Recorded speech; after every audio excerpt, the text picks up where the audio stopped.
என் Singapore beauty மக்கள் அவங்க எல்லாருக்கும் வணக்கம். எங்களோட மும்பை பயணத்தில் வந்து ஒரு வழியாக சோலாப்பூர் அப்படிங்கிற ரயில்வே ஸ்டேஷனில் வந்து இப்போ தான் இறங்குறோம். இந்த ரயில்வே ஸ்டேஷனோட நீளத்தை பார்த்திங்கன்னா குறைஞ்சது ஒரு 3 நிமிஷத்துக்கு மேலே போகும் நான் வீடியோ எடுக்கும்போது. ஆனால் நான் பாதி தான் வீடியோ எடுத்தேன். அது ரொம்பவே நீளமாக இருந்த ரயில்வே ஸ்டேஷன் நான் சொல்லுவேன் இதை. அது மட்டும் இல்லை, இதில் வந்து ரொம்பவே கூட்ட நெரிசல் அந்த ஏரியா. நம்ம இந்த பிளாட்ஃபார்மில் கூட்டம் இல்லாமல் இருக்கிறவங்களுக்கு தெரியலாம். ஆனால் வெளியே இறங்கின பிறகு பார்க்கும்போது சரியான கூட்டமாக இருக்குது. சும்மா சொல்லக்கூடாதுங்க, பாம்பேக்கார பொண்ணுங்கெல்லாம் என்னமா இருக்கிறாங்கன்னு சொல்லலாம். விழு விழு விழு விழுன்னு வெள்ளை குஞ்சி மாதிரி இருக்காங்க. ஆமாங்க, மைதா மாவு உருட்டி வச்ச மாதிரி இருக்காங்க. ரொம்ப அழகாக இருந்தாங்க. நமக்கு வேறு லாங்குவேஜ் தெரியாதா, ஒன்றுமே பண்ண முடியாது, ஒன்றும் கேட்கவும் முடியாது, ஒன்றும் சொல்லவும் முடியாது.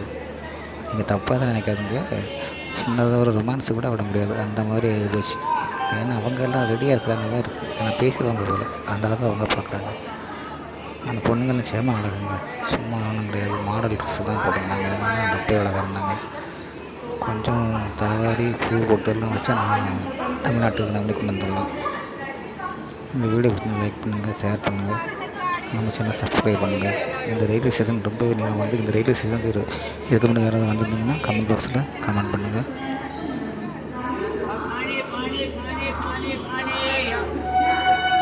Mango juice, pani.